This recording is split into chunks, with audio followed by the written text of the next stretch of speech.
शेतकरी राजा आसमानी व सुलतानी संकटात असताना शेतकऱ्यांच्या अडचणी या ठिकाणी वाढलेल्या आहे। गेल्या अनेक वर्षापासून जो भालगाव प्रकल्पाचा जो विषय आहे, त्या भालगाव प्रकल्पामध्ये पाणी सोडण्यात यावे या विविध मागण्यांसाठी शेतकरी संघटना आक्रमक झाली असून या ठिकाणी कालव्यामध्ये आज जलसमाधी आंदोलन या ठिकाणी करण्यात येत आहे। आपण बघू शकतात की शेतकरी संघटनेचे पदाधिकारी आहे या ठिकाणी नदीजोड प्रकल्पांतर्गत गिरणा धरणाचे बाहुटे, कनेरे, तुराटकेरे, मराठकेरे, सावखेडे, भालगाव धरण फिडर मध्ये कालव्याची दुरुस्ती करण्यात यावी व आवर्तन सोडण्यात या विविध विषयासाठी या ठिकाणी शेतकरी संघटनेचे आंदोलन करण्यात येत आहे।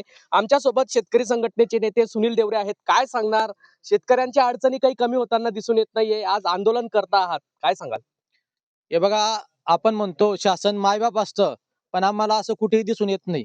गेल्या 15 वर्षापासून 2009-10 मध्ये या फिडर कालव्याचं काम झालेलं आहे आणि त्याच्यानंतर 2-3 वर्ष पाणी आलं आणि त्याच्यानंतर हा फिडर कालवा बंद पडला। पडल्यानंतर या फिडर कालव्यावरती जवळजवळ 1000 हेक्टर जमीन बागायती होण्याची। त्यानंतर जे भालगाव धरण जे आहे, या फिडर कालवा म्हणजे हा कुठे जातो? कनेरे, सावखेडे, तुराटखेडे, मराठखेडे आणि भालगाव धरणामध्ये पाणी जातं। भालगाव धरणामध्ये 3 तालुक्यांच्या 14 विहिरींना पिण्याच्या पाण्याची व्यवस्था भालगाव धरणामध्ये केलेली आहे। तरी सुद्धा शासनाला जरा सही वाटत नाही की त्या धरणामध्ये पाणी भरावं किंवा ते धरण भरलं जावं, अशी अजिबात इच्छा याच्यामध्ये दिसून येत नाही। आणि यासाठी आम्ही 4 फेब्रुवारी पासून आम्ही सतत जिल्हा स्तरावरती, तालुका स्तरावरती शासनाचा पाठपुरावा करतोय, त्यांच्या मागे लागलो की करा करा, विनवण्या करतोय। आम्ही लोकसभा तुम्हाला मदत करतो, आम्ही डिझेलसाठी पैसे देतो, इथपर्यंत आम्ही विनंत्या करतोय, तरी सुद्धा शासन या गोष्टीकडे लक्ष द्यायला तयार नाही। उलटा शासनाचे अधिकारी सांगतात तुम्ही काय करा, एकाने लोकवर्गणीतून करून घ्या। मग हे शासन कशासाठी आहे? यांच्याकडनं जर का हे होत नसेल तर हे शासन काय कामाचं आहे? आपण म्हणतो एकी साईडला की आपल्या जिल्ह्याला 4-4 मंत्री आहेत, हे मंत्री काय करताय? यांच्यापर्यंत ही बातमी जात नसेल का? अधिकारी यांच्यापर्यंत पोहोचत नसेल का? लोकप्रतिनिधींच्या माध्यमाने, तहसीलदारांच्या माध्यमाने, जिल्हाधिकाऱ्यांच्या माध्यमाने आम्ही वेळोवेळी निवेदन देतो।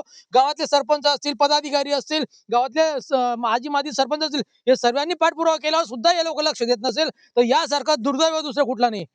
अनेक वेळास आता हे सावखेड्याचे पदाधिकारी येत जाऊन राहिले, काही बजेट नाही, कोणी आमदारांकडे गेलं, आता हे लोकांनी बऱ्याच आंदोलन केले, निवेदन दिले, काही मतलब नाही। पण आज आम्हाला या शेवटच्या क्षणाला असं आंदोलन करावं लागतंय की जीवन एक तर मरण, पण आम्हाला पाणी मिळालंच पाहिजे, यासाठी आम्ही हे काम करतोय। बाबा काय सांगणार, या उतरत्या वयामध्ये आपल्याला पाण्यात बसून आंदोलन करावं लागतं आहे, काय सांगाल?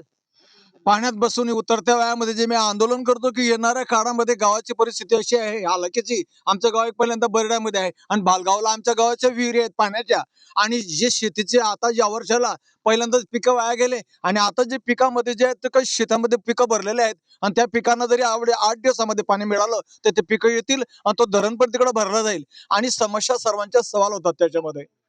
आणि आम्ही मागच्या वर्षाला आमदार साहेबांकडे गेलो, त्यांनी म्हणा की लगेच काम मी करतो, आणि आता अनेक तरी ते काम होत नाही। आणि आता पुढे जाऊन जर आता आम्ही 1 महिन्यामध्ये करणार, 2 महिन्यामध्ये करणार, तेव्हा अशी शेतामध्ये काही शेतकऱ्यांच्या विहिरीमध्ये S4 पाटाला 4 लागून ते काही ना काही करून टाकतात, म्हणजे कामाला बाधा येतो तो, ते काम होत नाही। काय सांगणार बाबा, 4 मंत्र्यांचा जिल्हा आहे हा, मात्र अद्यापही पाण्याची समस्या सुटली नाही। आम्हाला काही उपयोगच नाही, 4 मंत्री असो का 5 मंत्री असो, आम्हाला काही उपयोग झालाच नाही त्यांचा। कारण की आम्ही जर पाण्यात आता बसलोय तर आमचा काय उपयोग त्या मंत्र्यांचा? आम्ही आमदारांकडून दरवर्षी 2-2 चक्र मारायचो, 10-10, 20-20 लोक गोळा करून जायचो, तरी आम्हाला चहा पाजली का घरी आखलून द्यायचे, चहा पाजली की घरी जा, बघतो आम्ही काय करतो, बघतो आणि आमच्यापर्यंत कोणी येऊ शकत नाही। आमचं काम काही संपूर्ण झालेलं नाहीये, तर एवढ्या 8 दिवसाचं आमचं काम झालं तर ठीक, नाही तर आम्ही तोपर्यंत या पाण्यातून उठणार नाही। इथं आम्ही मेलो तरी चालेल, बस शेवटची भूमिका माझी ही आहे, इथं मेलो तरी चालेल आता।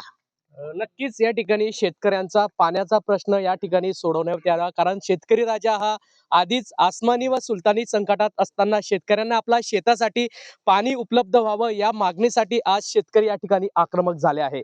जुगल पाटील, जय महाराष्ट्र न्यूज, जळगाव।